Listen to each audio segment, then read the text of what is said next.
अम्बेडकर इतना नाम अगर भगवान का लेते हैं तो 7 जन्मों तक स्वर्ग मिल जाता। मंच पर बैठे हुए मेरे सभी साथियों और इस प्रेस कॉन्फ्रेंस में शामिल हुए सभी मेरे दोस्तों और पूरे प्रिंट मीडिया के भी और चैनल के भी जितने भी लोग यहाँ आए हैं, उन सब का मैं कांग्रेस पार्टी के ओर से स्वागत करता हूं और आप सभी को धन्यवाद भी देता हूं। आज हमने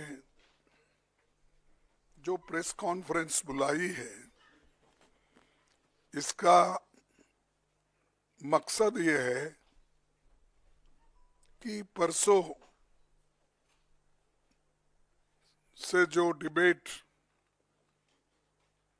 संविधान के 75वें साल के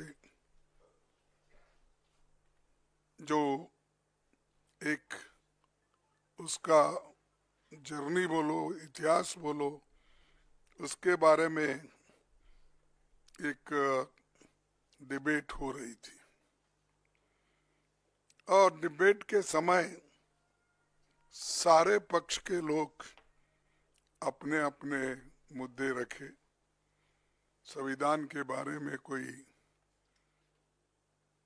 अच्छा बोला, किसी ने उसको तोड़ मोड़ के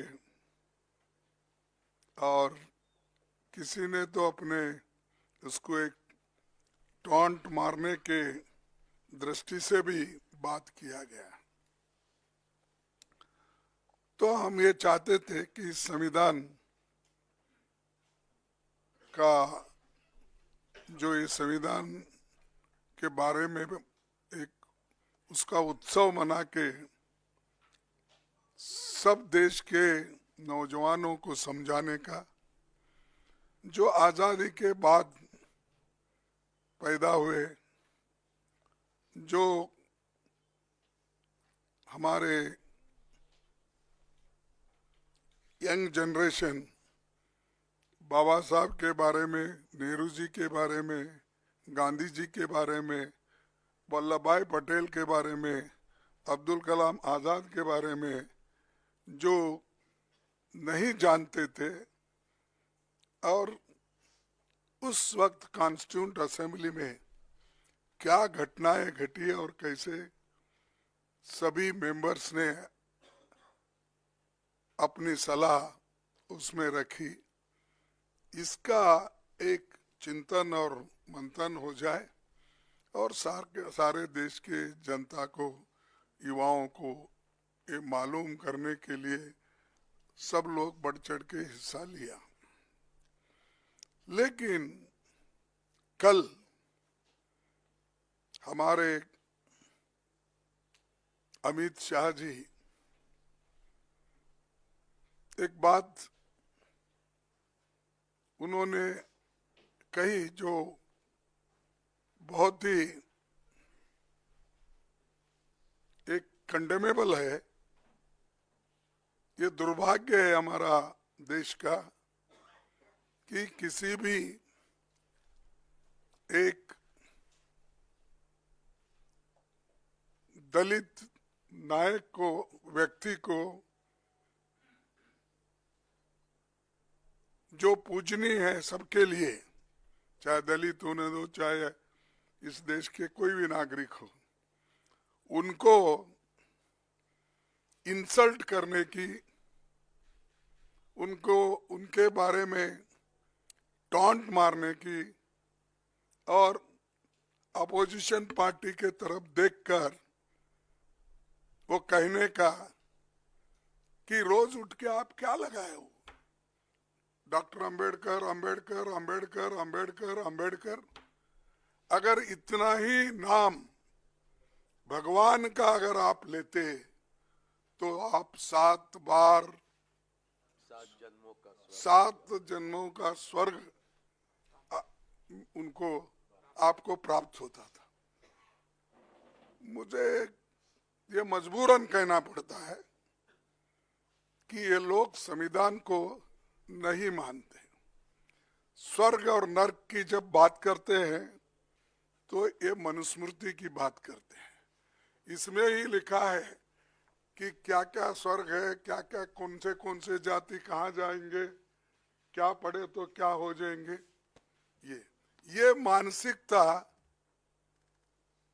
मोदी सरकार के कैबिनेट मिनिस्टर्स को और मोदी साहब को भी है, और उसी ढंग से उनके जो गुरु है, जो गोलवलकर गुरु जी या दूसरे जो भी है उनके फाउंडर्स, ये सब लोग, वो लोग भी यही बात बोलते थे।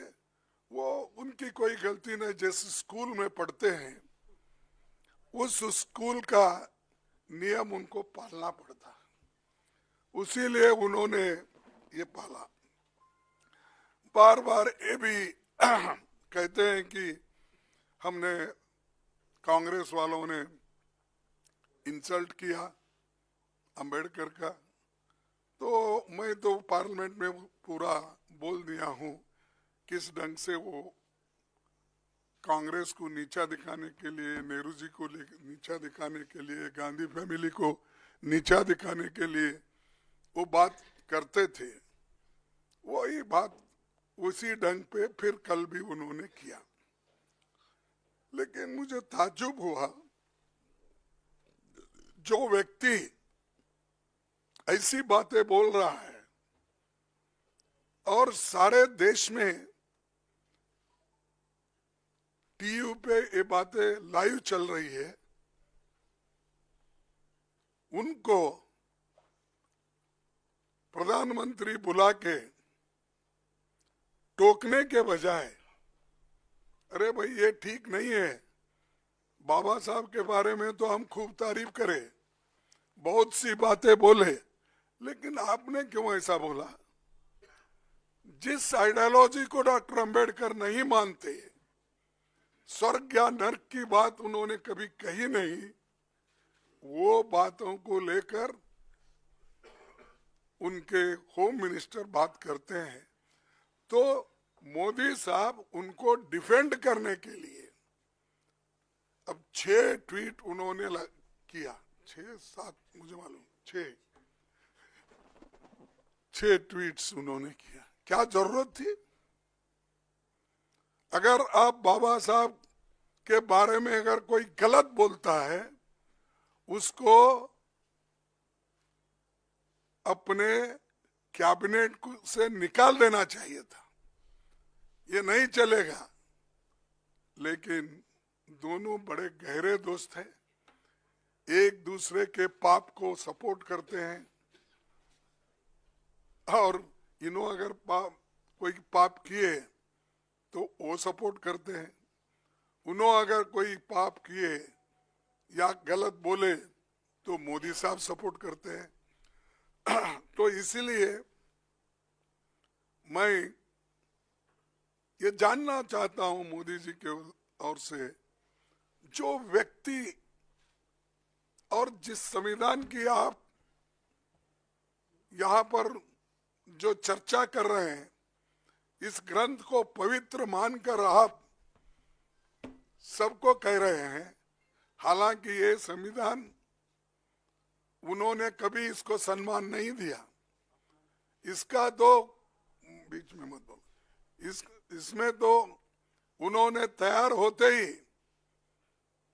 रामलीला मैदान में जलाया, और उसका हम जो देश के लिए झंडा बनाए थे, तिरंगा झंडा, उसको भी उन्होंने नकारा, और वो ये चाहते थे ये संविधान अपना नहीं है, ये संविधान सिर्फ जो मनु के लॉ है वो संविधान लाइन उस लाइन पे नहीं है, इसीलिए हम इसको मानते नहीं। इसीलिए नेहरू जी का फोटो जलाए, गांधी जी का जलाए, अंबेडकर जी का जलाए, सबकी फोटो जलाए और तिरंगा झंडा को भी उन्होंने तिरस्कार किया। वही माइंड में है उनका। उसी लिए तो डॉक्टर बाबा साहब अंबेडकर के लिए उन्होंने ये बात की। अगर एक आदमी उनके लिए अगर उसके दिल में श्रद्धा होती, अगर उनके लिए स्वाभिमान अभिमान होता, तो ये बात कभी वो व्यक्ति बोलता नहीं था। तो इसीलिए हम चाहते हैं कि हमारे अमित शाह राजीनामा देना चाहिए और मोदी जी को अगर थोड़ा सा भी बाबा साहब अंबेडकर के बारे में श्रद्धा है तो रात के 12 बजे के अंदर वो निकाल देना चाहिए, उनको ड्रॉप कर देना चाहिए, बर्खास्त कर देना चाहिए। तो हमारी डिमांड ये है कि जो व्यक्ति संविधान का शपथ लेके अंदर आता है, मिनिस्टर बनता है, मेंबर बनता है, अगर उस संविधान का अपमान करता है तो उसमें उसको कैबिनेट में रहने का कोई अधिकार नहीं है। उनको फौरन ड्रॉप करना चाहिए, बर्खास्त करना चाहिए, तभी इस देश के लोग शांत रहेंगे। नहीं तो हर जगह बाबा साहब के बारे में नारे लगाएंगे, उनके लिए जान देने के लिए भी लोग तैयार हैं। ऐसा नहीं कि कोई मिलेगा नहीं, लेकिन आज के हमारे जितने भी सुशिक्षित भी है, अनपढ़ लोग भी है, बहुत लोग भी है जो बाबा साहब अंबेडकर के अभिमानी है। वो जात पात का सवाल नहीं है, बाबा साहब अंबेडकर सबके हैं, वो बैकवर्ड के भी हैं और जो अति पिछड़े हुए लोग हैं, इकोनॉमिकली जो वीकर है, ये सभी लोग उनके हैं। कभी उन्होंने जात पात पर बात नहीं की, इसलिए क्योंकि वो चाहते थे जो शोषित वर्ग है, जो दलित है, जो बहुत ही कुचला गया है, उसके बारे में बात करते थे। इसका मतलब ये नहीं कि वो दूसरों के बारे में कोई सिंपैथी नहीं रखते थे, ये नहीं है, या उनके लिए कुछ नहीं लिखा। अरे डॉक्टर बाबा साहब अम्बेडकर संविधान में तो 2 कलम, आर्टिकल 3 रिजर्वेशन के है ना, 15(4) और 16(4) का तो सबको लागू है, लेकिन रिजर्वेशन का बोल रहा हूं मैं, जो है इसमें मैं आपको बताऊंगा। वो सिर्फ उतने कॉलम छोड़ के, आर्टिकल छोड़ के, बाकी सभी आर्टिकल्स सबके लिए है। फंडामेंटल राइट्स क्या शेड्यूल कास्ट को ही है, freedom of expression schedule caste को ही है, और फ्रीडम ऑफ मूवमेंट उन्हीं को है। अरे वो तो इक्वालिटी चाहते थे, और महिलाओं की सबके लिए जिस मनुस्मृति में महिलाओं के लिए कोई जगह ही नहीं है, उसकी तारीफ करते मोदी जी फिर रहे और शाह फिर रहे। तो इसलिए मेरा एक प्राइम मिनिस्टर को कहना है, अगर आप बाबा साहब के उनके बारे में कोई थोड़ी सी जगह अगर आपके पास है तो फौरन मोदी जी को, अमित शाह जी को हटा देना चाहिए, बर्खास्त कर देना चाहिए। और अगर नहीं करते, ये तो सब बाबा साहब अम्बेडकर के लिए जो बोल रहे, ये सब नाटक है, ड्रामा है, ये मैं कहूँगा। तो इतना कहते हुए मैं यही कहूँगा कि आज हमें प्रेस इतने जल्दी में जो बुलाए और आप लोग जो आए, इसलिए मैं आप तमाम का धन्यवाद करता हूं।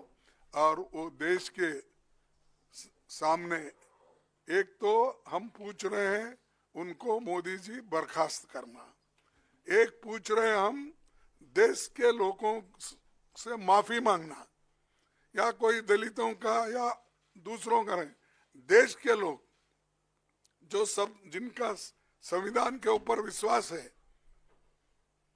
और इस देश के लोगों से माफी मांगकर और वो राजीनामा देकर बाहर आना चाहिए। और अगर नहीं देते तो मोदी जी उनको आज किसी ना किसी तरह से बर्खास्त करना चाहिए। यही मेरी आप सब लोगों से विनती।